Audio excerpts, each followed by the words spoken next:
Gita LLB ধারাবাহিকের আজকের পর্বে দেখা যায় গীতা বড়বাবুকে বলে আপনি রতা দেবীকে কোর্টে প্রডিউস করুন আর আপনার মেয়েকে আমি সামলাবো। বড়বাবু বলে রতা দেবীকে কোথায় পাবো?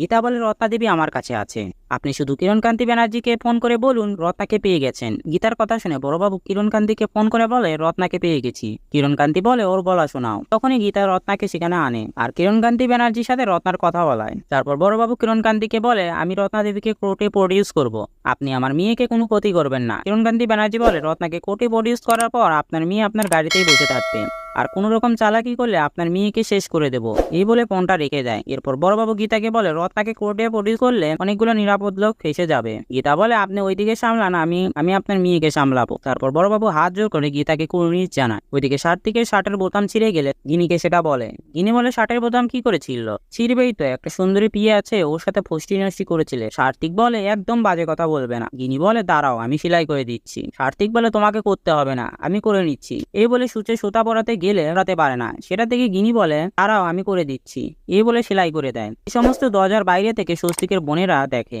মেঘ বলে এখন একটা পুশ দরকার, এই বলে ঘরে এসে সার্থিককে একটা ধাক্কা মারলে সার্থিক গিনিকে নিয়ে পড়ে যায়। এরপর সার্থিক মেঘকে বলে তুই ধাক্কা মারলি না? মেঘ বলে আরে না, আমি তো বুঝতে পারিনি, আসলে তুই আর গিনি বৌদি যে প্রেম করছিলিস তো। কার্তিক বলে প্রেম আর এই গিনির সাথে? এ কথা শুনে গিনি বলে আমি তোমার থেকে ভালো ছেলে জুটিয়ে নেব, তুমি তোমার পিয়ের সাথে প্রেম করো, জীবনে একটু মৃদুমন্দ হাওয়াও বাও। কার্তিক বলে আমার দরকার নেই, এই বলে সে সেখান থেকে চলে যায়। তারপর গিনি মেঘকে বলে ধাক্কাটা তুমি দিয়েছিলে না? গিনি বলেন হ্যাঁ, তুমি পড়ে আছো, তার উপর বর্দা পড়ে আছে, ব্যাকগ্রাউন্ডে তো একটা মিউজিক চাই। তো বন্ধুরা ভিডিওটি কেমন লাগলো কমেন্ট করে জানাও, আর আমার গসিপসে আপডেট পেতে আমাদের চ্যানেলটি সাবস্ক্রাইব করুন।